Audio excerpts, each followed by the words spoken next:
Assalamualaikum warahmatullahi wabarakatuh. Apa kabar teman-teman semua? Semoga sehat selalu ya.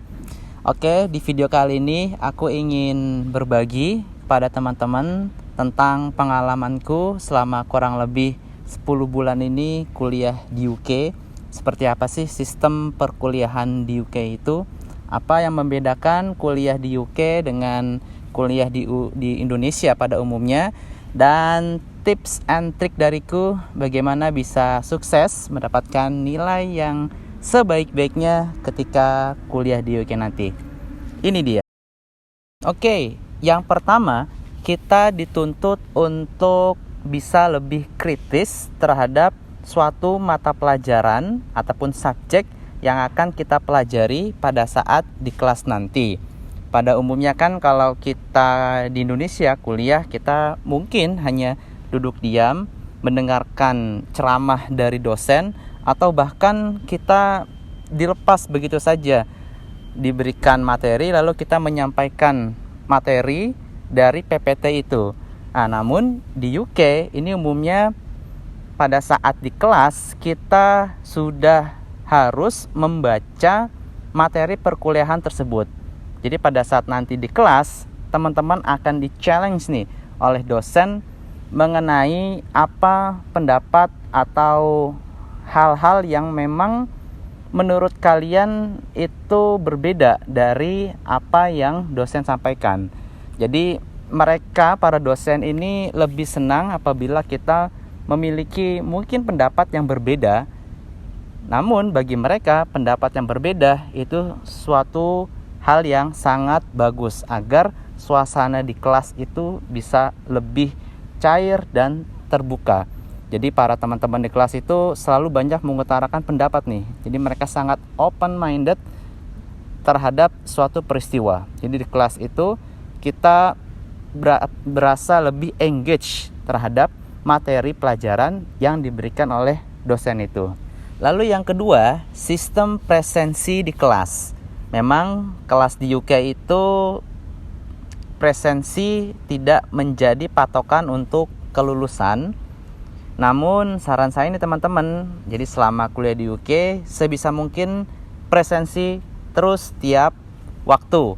Karena menurut saya setiap kelas itu merupakan hal yang sangat bermanfaat sekali buat kita.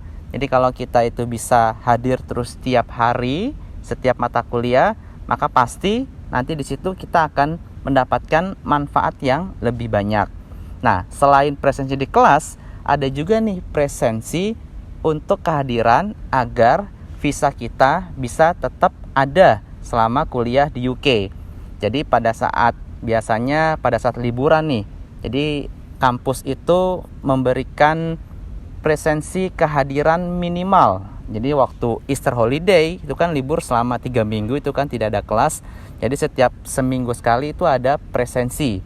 Jadi agar mereka melihat bahwa student itu masih ada di UK. Nah, jadi kalau misalnya ada presensi untuk kepentingan visa, nah ini diusahakan teman-teman bisa hadir. Karena nanti kalau misalnya teman-teman tidak hadir untuk presensi keperluan visa, maka meskipun kita masih dalam status pelajar, bisa jadi nanti visa kita itu dicabut dari kampus. Karena kampus ini kan sebagai sponsor kita ketika kita mendapatkan visa student. Maka saran saya, kalau hal presensi ini mungkin hal yang remeh, tapi ini jadi hal yang penting sekali untuk keberhasilan kuliah kita. Lalu yang ketiga yaitu sistem ujian di UK. Nah, sistem ujian di UK ini itu berbeda-beda setiap departemen atau bahkan setiap school itu berbeda-beda. Karena setiap university itu ada beberapa school seperti School of Government, School of Business, School of Education, School of Chemistry, dan macam-macam tuh. Nah, setiap school itu ada beberapa departemen. Seperti contoh di tempat saya, di School of Government itu ada 3 departemen. Ada International Development Department, lalu ada International atau Local Government Department, ada Politics and Science Department. Nah, ini setiap departemen pun juga metode ujiannya berbeda-beda. Namun umumnya untuk social science itu mereka tidak ada exam atau ujian duduk di kelas mengerjakan soal-soal. Namun di social science itu lebih banyak ujian esai. Nah, ini saya pribadi sendiri di international development itu tidak ada exam sit on the table, tapi semua ujiannya itu esai. Jadi menulis satu esai sekitar 3.000 sampai 4.000 kata. Nah, ini kalau yang belum terbiasa menulis nih cukup menantang nih ketika mengerjakan esai. Namun ada juga nih untuk departemen atau school yang lain itu ada ujiannya atau ada examnya. Jadi ada satu waktu tertentu di kelas tertentu nanti ada pengawasnya. Nah, di situ nanti kita akan diberi soal lalu mengerjakan ujian tersebut. Nah, di situ jadi setiap departemen school itu berbeda-beda metode ujiannya dan juga bobotnya pun juga bermacam-macam.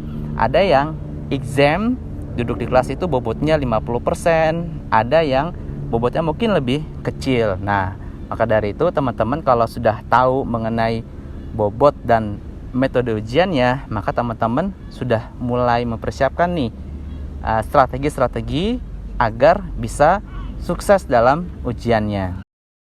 Yang keempat, masa kuliah di UK. Nah, ini umumnya kuliah di UK itu selama 1 tahun atau 3 term, yaitu term pertama dan term kedua itu full mata kuliah dan term ketiga itu khusus disertasi.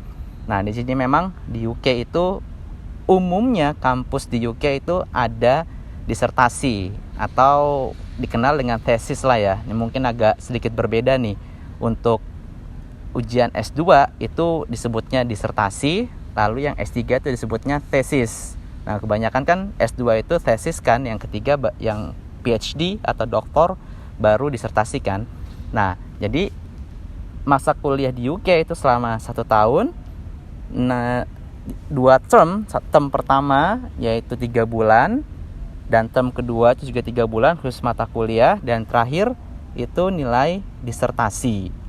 Dan secara bobot penilaian itu nanti akan di average. Nah, nanti akan di average. Jadi teman-teman kalau misalnya secara mata kuliah itu bisa mendapatkan nilai sekitar 70%, maka dari mata kuliah teman-teman bisa mendapatkan distinction.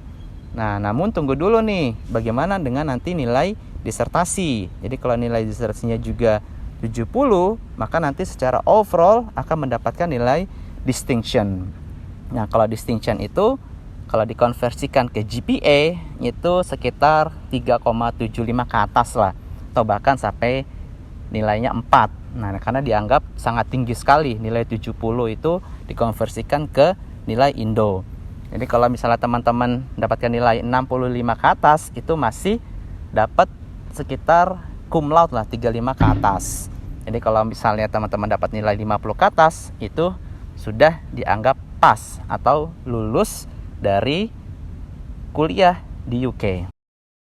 Terakhir, kuliah master degree di UK itu kalian dianggap sebagai jenjang untuk persiapan ke PhD degree.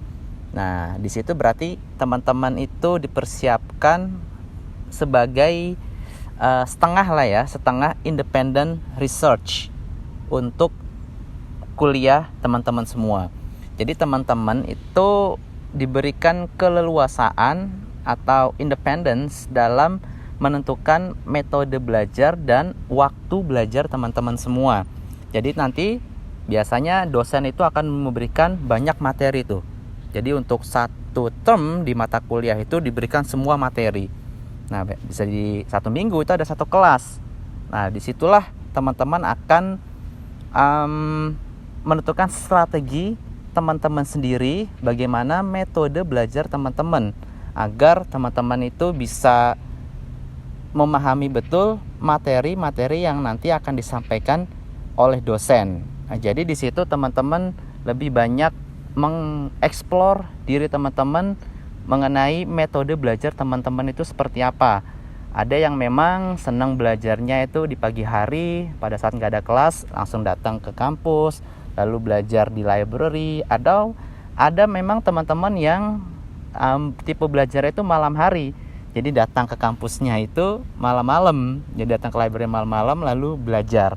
Nah di situ teman-teman akan ibaratnya itu menemukan jati diri teman-teman semua untuk metode belajar teman-teman semua. Karena nanti akan teman-teman lihat sendiri nih, bagaimana cara teman-teman untuk memanage waktu teman-teman agar teman-teman bisa co-op atau engage lah terhadap materi yang diberikan oleh dosen tersebut. Oke, selanjutnya ini tips and trick dariku agar teman-teman bisa survive ketika teman-teman nanti belajar di UK. Maka yang pertama yang perlu teman-teman pahami adalah teman-teman itu tipe pembelajar yang seperti apa. Nah, kalau teman-teman sudah tahu nih tipe pelajar seperti apa, maka gunakan tipe itu yang paling efektif untuk teman-teman pelajari. Seperti kalau misalnya teman-teman itu butuh ruangan yang sepi, ya maka sebisa mungkin cari ruangan yang sepi. Atau kalau butuh ruangan yang terang, sebisa mungkin cari ruangan yang terang. Atau sambil mendengarkan, nah sebisa mungkin nanti juga banyak mendengarkan daripada hanya melihat. Nah jadi kalau teman-teman sudah tahu nih metode yang paling efektif buat teman-teman, maka gunakanlah metode itu. Lalu yang kedua, saya rekomendasikan teman-teman khususnya untuk yang social science ya ataupun yang science untuk ikut materi mengenai how to write academically. Nah, ini mungkin terlihat remeh ya, bagaimana menulis secara akademik atau how to think critically atau how to write critically. Mungkin ini kelihatannya remeh. Nah, awal-awal saya pun juga demikian karena menganggap itu kan sudah saya pelajari lah sebelumnya waktu saya S1 lah atau materi-materi yang lain. Namun ternyata kuliah di UK itu kita dituntut untuk tadi berpikir kritis. Nah, otomatis kalau kita sudah berpikir kritis, bagaimana cara menuangkannya dalam tulisan. Ini kalau teman-teman yang banyak menulis esai, nah nih teman-teman di awal banyaklah belajar materi tentang hal tersebut. Ini sebagai bekal teman-teman agar teman-teman nanti bisa lebih banyak pengetahuan tentang bagaimana cara menulis akademik. Nah, karena saya pribadi melihat ini yang paling banyak menantang atau yang paling banyak kesulitan lah, khususnya untuk para Asian students. Biasanya mereka itu kan lebih banyak menulis secara deskriptif lah ya, atau paling di saat satunya banyak menulis hanya deskriptif atau penjelasan saja.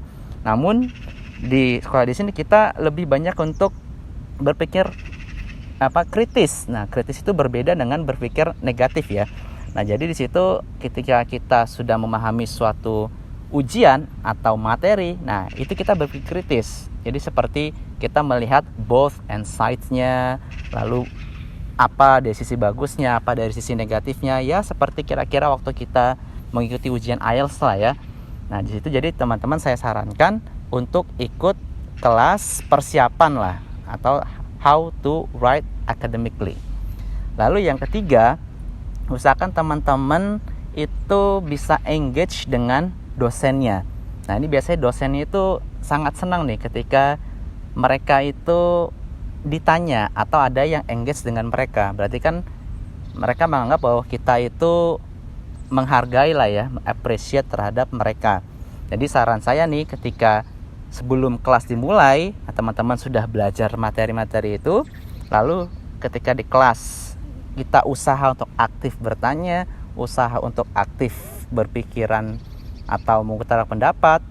Lalu setelah kelas kita juga menonton dari rekaman yang ada, karena setiap kelas itu nanti akan direkam dan kita bisa melihat rekaman tersebut. Nah lalu yang terakhir, yang ketiga, ini yang penting, jangan lupa untuk refreshing. Karena refreshing ini juga menurut saya hal yang penting ya, agar kita ini tidak terlalu burn out lah terhadap materi-materi perkuliahan di kelas. Jadi kita harus bisa study life balance. Ya seperti tadi disebutkan kan, kita kuliah master degree itu kita lah yang mengatur waktu kita. Kita kapan waktu untuk belajar, kapan waktu untuk refreshing. Ada yang memang dari pertama itu belajar, kalau saya sendiri ya, dari pertama itu di minggu-minggu awal saya belajar penuh full sampai nanti pada saat ujian sudah selesai, baru setelah itu waktunya jalan-jalan atau refreshing. Teman-teman, itu yang bisa saya share kepada teman-teman tentang sistem perkuliahan di UK dan seperti apa tips dan triknya agar bisa sukses kuliah di UK.